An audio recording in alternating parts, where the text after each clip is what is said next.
चिश्ती साहब जो हैं वो जुड़ चुके हैं। हजरत बहुत बहुत स्वागत है आपका, अस्सलाम वालेकुम, और उम्मीद करती हूँ कि आप खैरियत से होंगे। जी अल्हम्दुलिल्लाह, अल्लाह का शुक्र है, आपने मुझे बुलाया, अपनी बात करने का मौका दिया, शुक्रिया रुबिका जी। आ, मेरा नाम सैयद नसीरुद्दीन चिश्ती है। मैं अजमेर दरगाह के जो सज्जादा नशीन है उनका उत्तराधिकारी हूँ। जी, और ऑल इंडिया सूफी सज्जादा नशीन काउंसिल, जो इस देश की सबसे बड़ी दरगाहों को रिप्रेजेंट करने वाली एक बॉडी है, उसका फाउंडर चेयरमैन। ये वक्फ को लेकर अभी कुछ दिन पहले आपने प्रेस कॉन्फ्रेंस भी की थी। मैं ये समझना चाह रही हूँ कि अजमेर दरगाह शरीफ भी है, वहाँ भी तादाद में इनकम जनरेट होती है, न सिर्फ सूफियाना काम होता है लेकिन इनकम एक चक्का चलता है, इकोनॉमी चलती है, उससे सबकी मदद भी होती है, दुआएं कबूल होती हैं, वो अलग बात है। लेकिन मैं दीनी नहीं, मैं दुनियावी इल्म के हिसाब से बात कर रही हूँ। वक्फ की संपत्ति पर सरकार का ये संशोधन आपको कितना कबूल है?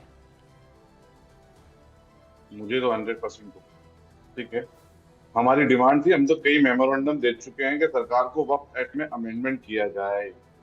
वक्त की बहुत ज्यादा जरूरत है और वक्फ एक्ट में ऑलरेडी कई सेक्शन ऐसे हैं जो क्लैश क्रिएट करते हैं। जो तमाम लोग बैठे हुए हैं, आपके माध्यम से मुझे समझे, मैं उनको एक कहना चाहता हूँ वाली तौर पे बात, कि वक्फ एक्ट में अमेंडमेंट करने का मतलब कतई ये नहीं कि शरीयत में या मजहबी तौर पे हमारे किसी मामला में मुदाखलत की जाए।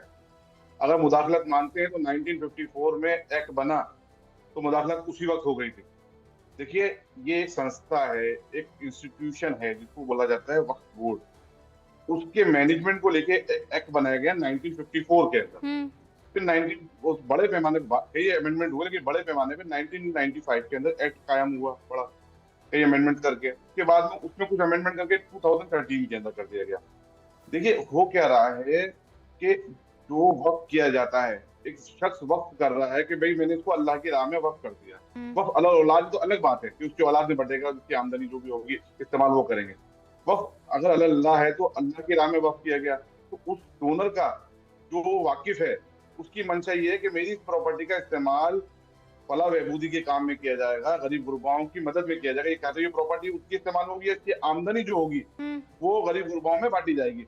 आज ऐसा कौन सा वक्फ बोर्ड है हिंदुस्तान के अंदर जो गरीब बच्चों की शादी करा रहा है, गरीब बच्चों को पैसे दे रहा है, उनकी इनकम, उनकी एजुकेशन के लिए काम कर रहा है? एक सिंगल वक्फ बोर्ड बता दें आप मुझे।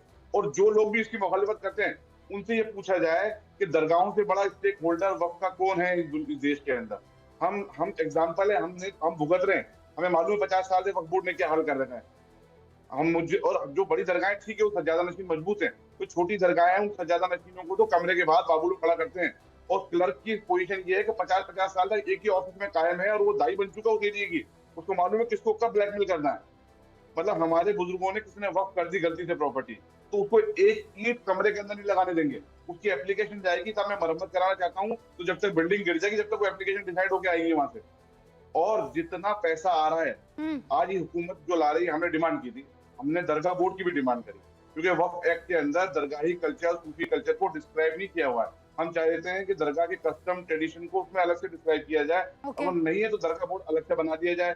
जो दरगाह का जो लीगल रिप्रेजेंटेटिव सज्जादा नशीन होता है उसकी पोजीशन डिफाइन की जाए, ठीक है नहीं है अलग से कर दे, अलग बना दे। लेकिन मैं ओवरऑल मुसलमानों की बात कर रहा हूँ कि मौजूदा जब सबसे ज्यादा प्रॉपर्टी हमारे पास है, एक साहब आपसे पहले अभी पॉलिटिकल थे, वो बोल रहे थे जनाब मेरे भाई कि भाई क्या चाहते हैं, भाई एक शुरुआत तो हो, इस पैसे का सही इस्तेमाल तो हो। इस पैसे की मंशा सिर्फ और सिर्फ अल्लाह की राह में ये प्रॉपर्टी गिफ्ट की गई थी, बस और कोई मंशा ही नहीं। हजरत आपने वो बात कह दी। गवर्नमेंट की नीयत पे शक कर रहे हैं, मैं वेलकम करता हूँ। गवर्नमेंट की नीयत अगर गलत होती तो आज ये एक्ट, ये संशोधित बिल ज्वाइंट पार्लियामेंट्री कमेटी में नहीं जाता। अब जाइए अपनी बात रखिए। मैं तो विपक्ष से चाहता हूँ कि इसे पॉलिटिक्स मत करो, ये मुसलमानों से जुड़ा हुआ मामला है। पर मेरे तो यही समझ में नहीं आ रहा हजरत, ये रिपोर्ट जो मेरे पास है ये तो नवंबर 2006 की है, ये नवंबर 2006 की है, जिसमें सीधे तौर पर ये कह दिया था अजीज खान साहब कि इसमें बदलाव की आवश्यकता है, it is the need of an hour. और वो जो सेक्शन 40 है उसको लेकर भी बार बार ये government of India, ministry of minority affair, ये देखिए ये इसी में मैं सेक्शन 40 में बोलना चाहता हूं, जेपीसी जी। हजरत बस मुझे 3 मिनट का और मौका दीजिए, मैं आपके पास दोबारा आऊंगी। अतीकुर रहमान साहब, मैं चाहती हूँ एक बार वो अपनी बात रखें, फिर आप ही और शाजिया इल्मी, क्योंकि आप दोनों इसके पक्ष में हैं और मैंने ज्यादा मेहमान नहीं बुलाए हैं, ताकि आप लोग यहाँ पर बहुत इत्मीनान से इस मसले पर चर्चा कर दें। अतीकुर रहमान साहब। हर चीज को शक की निगाह से। आप लोगों ने दुखती नब्ज दी ही क्यों? खड़े कर देते स्कूल, खड़े कर देते बड़े बड़े हॉस्पिटल,